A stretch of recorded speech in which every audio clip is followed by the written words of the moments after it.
The stroller's packed with more donation stuff. Here we go. Callum, good morning. Yeah. Outside. We're outside. Yeah. Good morning. Good morning. And good morning, everybody. I hope everyone's having a really great day. Come on, sweetie. He loves climbing all over these things. We're on our way to the donation center, as you guys saw. And come on, Callum. We're gonna go to Costa. He's been asking for Costa all morning. It's like he knows what days are Tuesday and what days are Friday. We're off to drop stuff off, then go to Costa, and then we have to go to Sainsbury's to get some vegetables for dinner tonight.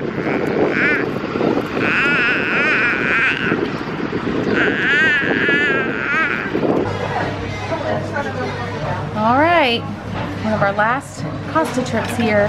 He's enjoying it. Callum just informed me that he needs some shoes. No, he needs these shoes. Oh, is it because they light up?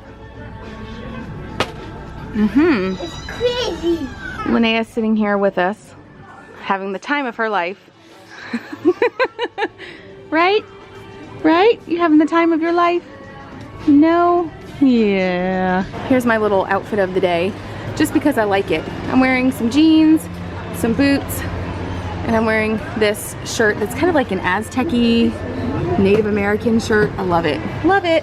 And I just got my coat on now that Linnea's in the stroller. Linnea's gonna sit in the stroller for a little bit. But I wanted to actually show you guys how this coat's supposed to fit when it's not, you know, got a baby here. So, yeah. This is my coat.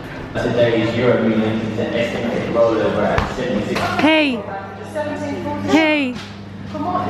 Hey. Oh my goodness. Hey. That's her. We're here at the playground.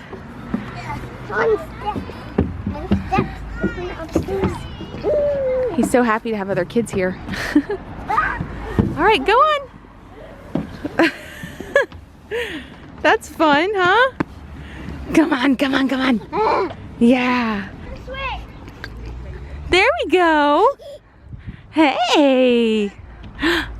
Hey, Linnea. Yeah. You're doing a great job.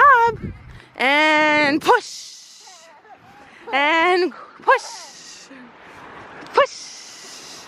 Hey. Hey. Hey. Oh, her little gummy smile. Big push. And push. And push. Is that fun? Thing is, I remember being a kid, and I remember this exact feeling of someone pushing you really high and how much fun it is. Hey, Miss Swinging Girl. Linnea, push. And push. And push. Push. That's the chain. Push. Yeah, that's the chain. Push. Yeah.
Linnea.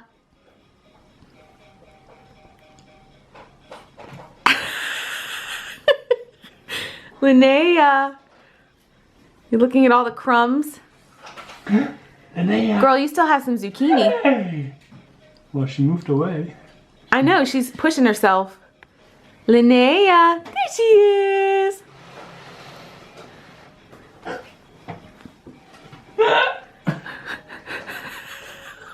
She always does that. What are you doing? There she is. Peekaboo. Scratching too much my foot now. Your swollen foot. Fat foot. Roman's foot is straight up swollen from the wasp. Girl. Ridiculous. Girl, you just knocked all the zucchini off. You must be done. Oh my gosh. Linnea. Linnea.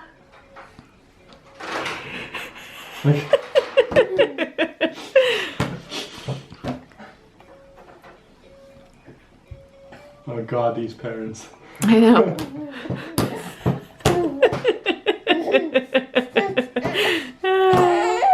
What a day.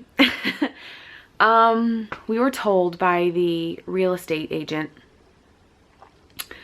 that we would be able to touch up on paint and just make it look a little bit fresher, you know what I mean? And not like we would paint it anything crazy, but we just wanted to have paint on hand so that we could do things like touch up paint where the banister's been scuffed up quite a bit, or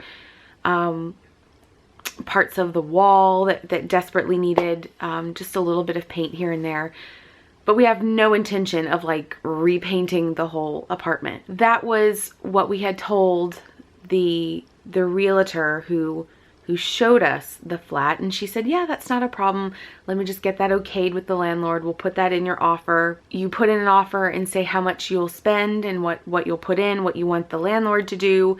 And then the landlord, you basically negotiate your contract with the landlord, which is good. But I think it's a bit misleading because we were told that we could paint and that the landlords would tell us what paint they used or what the colors that they used, just so that we could buy the paint and do touch-ups. And the landlord said they were not going to pay for the paint, but Roman and I said that was fine because we would just get a bucket of paint and just do touch-ups as needed just to maintain the property and make it look nicer. So then the woman who showed us the flat, she then said, okay, they've accepted your offer. They're not paying for the paint, but you are allowed to touch up the paint. Roman and I had always said, okay, just let us know. That's fine. Just let us know what colors they used. Okay. Never heard from her. So then we asked again, and she said, okay, well, let me get you in touch with the property manager who will actually be managing the property, because she would just sell the property, or not sell, but she would just show us the properties, and then the property manager would actually manage the property and go into more detail about this stuff with us. So Roman and I figured, okay. We just finally got in touch with that guy last week, and Roman from the very beginning wrote him an email and said, we just want to know, because when we got our official offer that the landlords had approved of, there was nothing in there about paint, which we didn't really worry too much about because we would be the ones doing it.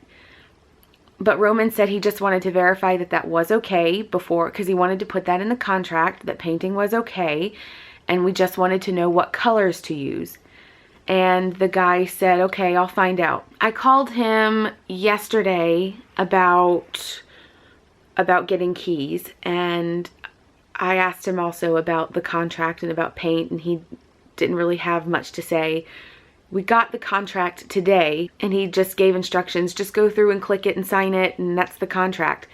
And I told Roman, I said, I do not want to sign anything until we get this paint thing situated, because here's why. White does not just mean white. There's not just one white paint in the world.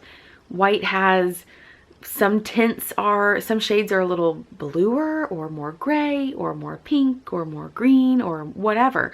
White does not exist. There are a million different shades of white, and that's essentially what we're trying to figure out, just what shade of white we're supposed to be using that matches the color of the wall, since we'll be doing some touch-ups. And I told Roman that my fear is that if we do touch-ups with some random color that we've that we think might work, it will look so ridiculous on the wall if it's not the proper shade that was used. And then we'd end up having to repaint more than we had originally anticipated, because you can't have, you know, half your wall or whatever in one color and the other half another shade. I mean, it would look ridiculous. So I told Roman, I said, I don't feel comfortable signing anything until we get the name of the paint, because my fear is, and this is my gut feeling. My gut feeling is that they're just trying to get us to sign the contract as quickly as possible, just so that when the landlord says, oh, well, we don't know the name of the paint or whatever, then they will say, well, we already told you we're not paying for paint. You're just stuck paying us rent every month. Like, we're just stuck in that contract. We want to be somewhere for a while. We don't want to move in another 6 months. But I kind of get the feeling that they're just trying to push us to sign the contract just so that they don't have to hold up any end of their deal. You know what I mean? Because I'm not painting their whole apartment for free if they don't know the color. And it's fine if they don't know the color, but then let's talk about it. Let's negotiate something, because what we're trying to do is to maintain the property for them in the end. You know what I mean? I ended up contacting the guy today. I wrote him a very straightforward email, because the guy, the property manager, when he talked to Roman, he said that he wasn't actually aware of any paint things. And I was like, no, hold up. When I wrote him, I specifically mentioned the email for him to go back to see where he talked about the paint. In Germany, renting apartments was not so dirty, if that makes sense. I mean, we rented through a realtor just like for our old apartment, and it just felt so honest. It felt so straightforward. It felt like a fair negotiation. It just felt right. And I just feel like both times here, it just feels so, it feels so dirty. I don't know any other way to describe it. A lot of things that people say, but then they don't come to fruition, or people just suddenly forgetting things, but, you know, pushing you to sign that contract as quickly as possible. I knew that they were pushing this whole contract getting to us so late just so that we would just feel really stressed and forced to sign.